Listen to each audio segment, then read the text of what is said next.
ನಮಸ್ಕಾರ ವೀಕ್ಷಕರೇ, ಇಂದು ನಾವು ಸಮಾಸಗಳ ಬಗ್ಗೆ ಅಭ್ಯಾಸ ಮಾಡೋಣ. ಸಮಾಸಗಳು ಎಂದರೆ ಎರಡು ಅಥವಾ ಅನೇಕ ಪದಗಳನ್ನು ಅರ್ಥಕ್ಕನುಸಾರವಾಗಿ ಸೇರಿಸಿ ಒಂದೇ ಪದವನ್ನಾಗಿ ಮಾಡುವ ಕ್ರಿಯೆಯನ್ನು ಸಮಾಸ ಎಂದು ಕರೆಯುತ್ತೇವೆ. ಇಲ್ಲಿ ನಾವು ಪೂರ್ವ ಪದ ಹಾಗೂ ಉತ್ತರ ಪದ ಈ ಎರಡು ಪದಗಳು ಸೇರಿ ವಿಗ್ರಹ ವಾಕ್ಯವಾಗುತ್ತದೆ. ಮೊದಲನೆಯ ಸಮಾಸ ತತ್ಪುರುಷ ಸಮಾಸ. ತತ್ಪುರುಷ ಸಮಾಸ ಎಂದರೆ ಎರಡೂ ನಾಮಪದಗಳು ಸೇರಿ ಸಮಾಸ ಪದವಾದಾಗ ಉತ್ತರ ಪದದ ಅರ್ಥವು ಪ್ರಧಾನವಾಗಿದ್ದರೆ ಅಂತಹ ಸಮಾಸವನ್ನು ತತ್ಪುರುಷ ಸಮಾಸ ಎಂದು ಕರೆಯುತ್ತೇವೆ.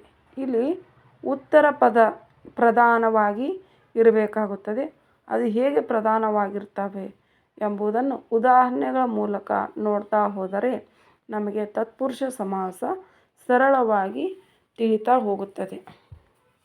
ಅರಸನ ಪ್ಲಸ್ ಮನೆ ಅರಮನೆ. ಅತಿಯಾದ ಪ್ಲಸ್ ಕುಟಿಲ ಅತಿ ಕುಟಿಲ. ಕವಿಗಳಿಂದ ಪ್ಲಸ್ ವಂದಿತ ಕವಿವಂದಿತ. ತೆರಿಗೆ ಪ್ಲಸ್ ಮರ ತೇರು ಮರ.